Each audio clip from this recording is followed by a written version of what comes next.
Histoire du roman policier. Une chronique réalisée par Michel Perrault et animée par Bruno Hiret et Emmanuel Blois.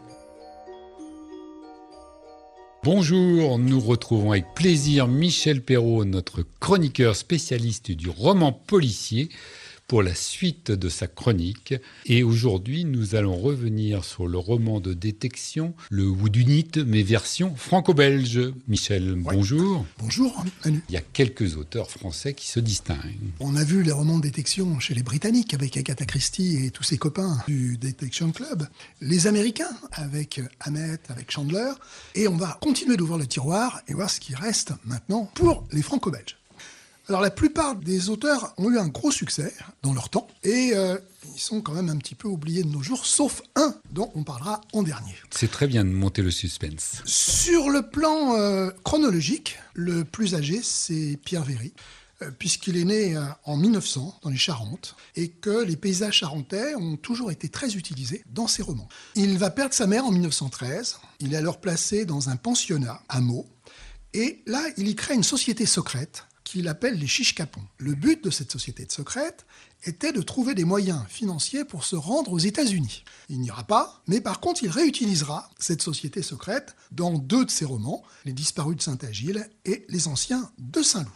Alors, comme tous les auteurs de romans policiers, il va faire des petits métiers, il va même faire des courses cyclistes, dont une tentative de faire le tour du monde en vélo, qui sera un échec bien sûr. Et en 1924, il va ouvrir une librairie d'ouvrages d'occasion qui s'appelait La Galerie du Zodiaque. Son premier roman, Le Pont égaré, paraît en 1929, ça se passe en Charente. L'année suivante, il reçoit le prix du roman d'aventure pour le testament de Basile Crook, qui est un roman policier déjà. Et surtout, en 1934, il va créer le personnage de Prosper Lepic pour le roman Meurtre quai des Orfèvres. Prosper va devenir le personnage principal d'une série de 7 enquêtes, dont l'assassinat du Père Noël et surtout les disparus de Saint-Agile en 1935. Et c'est à ce moment-là qu'il va développer un style qui lui est propre, où il mêle l'aventure, la peur, le merveilleux et la fantaisie. Les disparus de Saint-Agile vont être adaptés au cinéma en 1938 par Jacques Becker et ça va notablement assurer sa célébrité. Avec Eric von Stroheim, je crois. Ouais. Et alors, avec Le Vigan. Et avec Le Vigan. Ah oui, donc plein d'acteurs. Voilà, de cette époque-là. De cette époque. Ensuite, Pierre Véry va écrire Goupil-Main Rouge, qui paraît en 1937. Alors là, ça se situe véritablement en Charente, puisque ce sont des paysans charentais rusés, un peu curieux. Le père de famille, le père Goupil, fait revenir son fils de Paris dans le but de la marier avec sa cousine.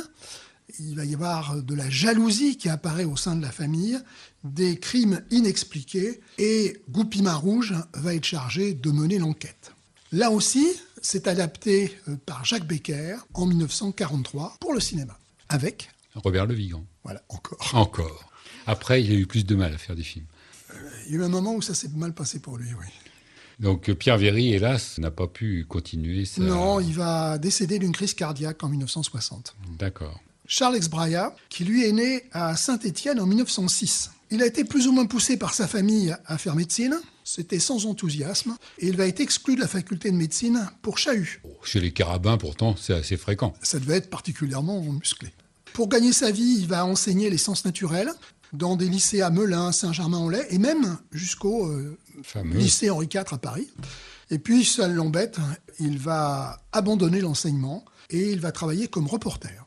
Pendant la Seconde Guerre mondiale, il va participer à la résistance au sein d'un bataillon FTP dans la Nièvre et publier 2 romans, Jules Matra et Ceux de la forêt. C'est à ce moment-là qu'il va être dialoguiste et scénariste pour une dizaine de films, dont La Symphonie fantastique de Christian Jacques. Les 2 premiers romans ont pour thème la résistance et tout ça, non ? Pour thème également la région de la Charente. Après la guerre, Exbraya va débuter la littérature policière avec Elle avait trop de mémoire et La nuit de Santa Cruz. Mais c'est pas ces romans-là qui vont lui apporter la célébrité, c'est le roman policier humoristique. Sa première série concerne les enquêtes du commissaire Romeo Tacchini de Vérone, qui est un petit policier rondouillard, rigolard et gastronome. Il va y avoir 8 romans qui vont sortir au Masque. Le premier, c'est Chewing Gum et Spaghetti. Et le dernier, Mets tes pantoufles, Roméo. D'accord. On voit tout de suite, effectivement, qu'il y a de l'humour derrière. C'est bien, ouais. Alors, c'est pas le principal succès d'Ex Braia. Son principal succès, c'est Imogène. Eh ben oui. Imogène McCarthy, une vieille fille écossaise à la chevelure rousse flamboyante, qui est excentrique et délurée, qui aime pas les Anglais mais qui aime le whisky. Elle va être l'héroïne de 7 romans entre 1959 et 1975. Il y a eu par exemple « Ne vous fâchez pas, Imogène »,« Imogène est de retour »,« Encore vous, Imogène ». Tout ça également va être publié au Masque. Imogène va être adapté au cinéma, un film d'Alexandre Charlot avec Catherine Fro, Imogène McCarthy, et puis surtout une série télévisée sur TF1 de 89 à 96 avec Dominique Lavanant dans le rôle titre. Et bizarrement, c'est délocalisé en Bretagne. Elle ne s'appelle plus McCarthy, mais Le Dantec. C'est plus breton. C'est plus bizarre. Autre auteur célèbre du whodunit qui ont eu l'art de brouiller les pistes. Boileau-Narcejac. Mais ils se sont mis à deux. Et ils se sont mis à deux. Puisque Boileau-Narcejac, c'est la signature commune de Pierre-Louis Boileau et de Pierre Hérault, dont le pseudonyme est Thomas Narcejac. Ils écrivaient à 4 mains. Ils se sont rencontrés, selon la légende, au cours de la cérémonie où on décernait le prix du roman policier d'aventure à Narcejac, en 1948, et Boileau avait gagné le même prix 10 ans plus tôt. La conversation va porter sur la nécessité de renouveler le roman policier. Ils n'aiment pas le roman à énigmes, qu'ils trouvent trop artificiel, et ils n'aiment pas non plus le thriller, qu'ils trouvent de trop mauvais goût. Alors ils disent, on va faire un nouveau roman policier, qui va être le roman de la victime, et qu'ils ont appelé le roman de suspense. Il y a une différence entre roman énigme et le roman suspense. C'est ce qu'ils disent. Mais c'est-à-dire ça s'intéresse essentiellement à la victime. C'est-à-dire que c'est basé sur la victime et pas sur l'assassin, comme dans les autres romans, ni sur le détective. Voilà.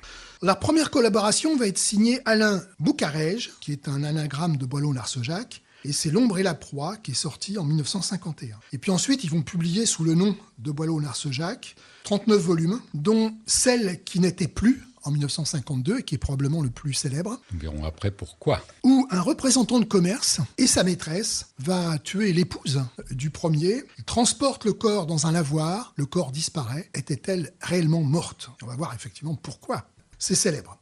Et puis il y aura Les Visages de l'ombre en 1953, D'autres morts en 1954, À cœur perdu en 59, Et Mon tout est un homme en 65, Les Veufs en 70.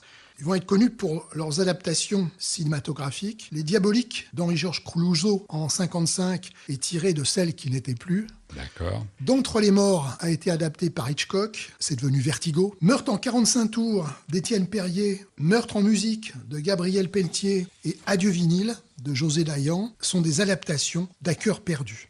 Ils ont également publié des scénarios comme Un témoin dans la ville pour Édouard Molinaro, Les yeux sans visage et Plein feu sur l'assassin pour Georges Franju. Belle production. Et puis enfin, dans les années 70, ils ont reçu l'autorisation des ayants droit de Maurice Leblanc de publier les nouvelles aventures d'Arsène Lupin. On aura ainsi Le secret de Nerville, La poudrière, Le second visage d'Arsène Lupin, La justice d'Arsène Lupin, Le serment d'Arsène Lupin, publiés à la librairie des Champs-Élysées. Et puis, Bouquin a publié 40 ans de suspense, 2 volumes qui regroupent l'essentiel de leurs romans. Alors, ce tandem a continué jusqu'en... Alors, il a continué jusqu'au décès de Pierre Boileau en 89. Narcejac a continué d'écrire un petit peu, mais pas de choses importantes. Et puis, il est décédé 8 ans après. Alors, maintenant, on franchit l'Escaut ou la frontière. Oui. Et on va du côté de nos amis outre-Quiévrain. C'est Stanislas André Steeman, qui est né à Liège en 1908, et pas fou, il est mort à Menton en 1970. Alors il est écrivain, mais également illustrateur. Il a écrit des romans policiers, dont une douzaine ont été adaptés au cinéma. Mais il était aussi amateur de bande dessinée. Tout petit, il a fait des bandes dessinées qui, bien sûr, n'ont jamais été publiées. Et puis, il va scénariser l'adaptation de ses romans, et il va même donner 2 scénarios originaux au dessinateur Rally, qui sont 2 enquêtes de M. Vence, qui est son détective préféré. Ces 2 récits ont été publiés dans le magazine Bravo. D'accord. Alors ces 2 premiers romans, Un roman d'une jeune fille et Les amants puérils, paraissent en 27 et 28. Et alors qu'il travaille au journal La Nation belge, il va s'associer à un autre journaliste, Saint-Air, pour écrire un pastiche de roman policier qui est Le mystère du zoo d'Anvers. Celui-là était un peu plus célèbre. Et puis surtout, ce sont ces romans où apparaît son héros, Wenceslas Vorobetchik, alias Monsieur Vance, avec 6 hommes morts, qui reçoit le prix du roman d'aventure, et la série qui va ensuite continuer avec 13 titres, publiés au masque et repris en intégrale par Omnibus. D'accord. Là aussi, des adaptations. Alors, le principal roman avec Monsieur Vance, c'est L'Assassin habite au 21, qui a été publié en 1939, c'est au moment de l'apogée de sa carrière, et qui a été adapté au cinéma par Henri-Georges Clouzot. C'est ça.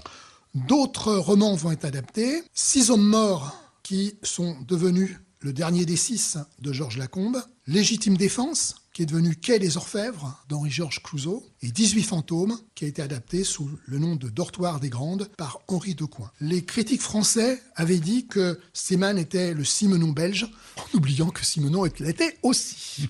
Et puis le dernier, dont on ne parlera pas, c'est Georges Simenon, la grande figure de ce chapitre. Mais c'est un personnage tellement important et une œuvre tellement large qu'on va lui laisser un chapitre pour lui tout seul. Nous aurons l'occasion de débattre autour de cette personnalité. Merci encore, Michel. Merci, Manu.